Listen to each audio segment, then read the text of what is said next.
how to remove public figure from Instagram. So if you want to remove public figure from Instagram, it is actually quite very simple to do so. All you have to do is go ahead and then first of all open up Instagram. If you have a public figure account, right, you can actually remove those by either making your account private or switching back to a personal account. And in order to do that, you want to simply come to the profile icon from the bottom right. Once done, you want to tap on the three lines option from the top right. Then once you're there on the three lines option, under it you'll find an option that says account tools and controls. Now first of all, if you have, let's say, a creator or a business account, it will show you business tools and controls or creator tools and controls.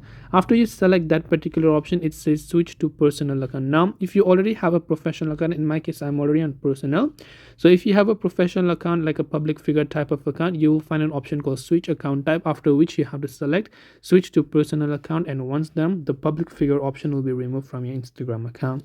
So I hope that this video helped you. If you have got any further questions, feel free to also leave them down in the comment section below. As always, thank you for watching and see you in the next video.